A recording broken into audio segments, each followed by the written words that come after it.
how did you deal with the media? In a place like LA, one of the better known DA's offices in the country, how hard was it to engage the public sector in that way? Well, I had more press than I wanted. We'll put it that way. Because we had, as soon as I became the district attorney, I had high profile cases. I started by inheriting the Menendez brothers murder case that was nationwide news. I then handled the first Michael Jackson case early on.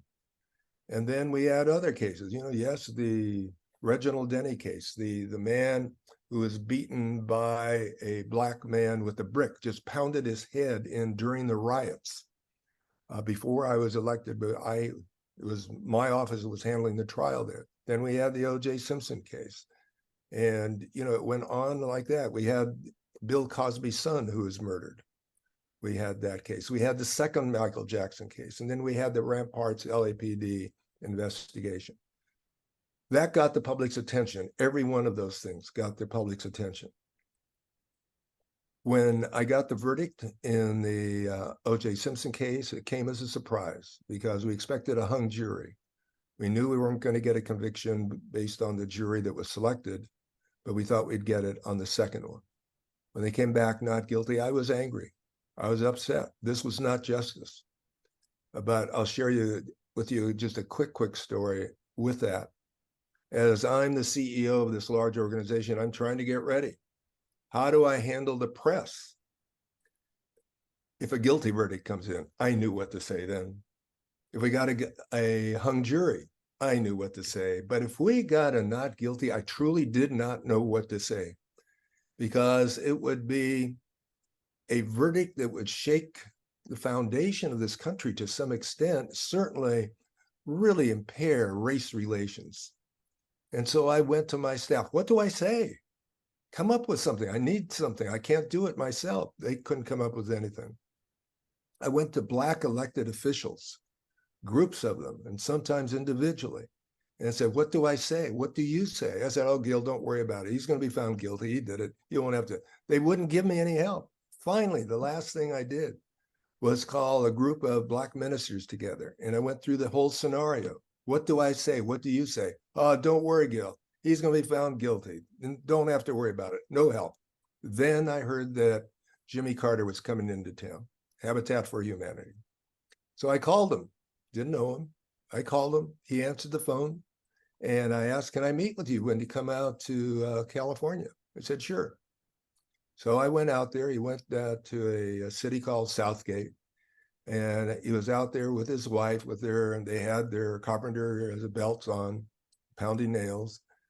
And the two of us went aside, and I explained this whole scenario, the guilty, not guilty, or hung jury, not guilty.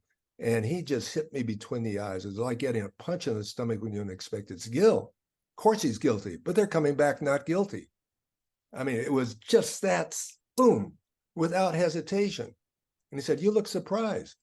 Of course, we know he's guilty, but he is not the typical, murderer who's going to go out and murder other people. This is a domestic violence case. It was aimed at a particular person, and another person got killed there too. But you and I know that many innocent Black men have been convicted and some executed. This is payback time. There's nothing you can say. There's nothing I can say. But then, Dmitry, I had asked the media, before we started the press conference on that case, I said, look, I will be available to you for as many questions as you have, but I want you to give me the end where I have an opportunity to talk about the issue of domestic violence. And they did. And I spoke about it, what I did, because this was one of my big focuses when I became district attorney, to break the cycle of violence involved in domestic violence. And when we started, a woman who was at a shelter in Kansas City, Missouri, had come back to the room after she had heard the verdict. She told her kids, let's go, we're going home. If they can't get a guilty verdict in that case, they'll never get it in mine, because it's my word against his. So she called out and watched me. And what I said was, look, this shocks you, it shocks me. But if you're a victim of domestic violence, this is an aberration. I want you to think not just of yourself. I want you to think of yourself, but think of your your children. If you have a boy and a girl, for example, your girl is going to be looking at you and say, well, I guess this is the role of a mother. You know, you're beaten up all the time, or you're abused, in different ways. And the boy sees it, well, hey, that's the macho thing to do, I guess. You've got to break that cycle of violence.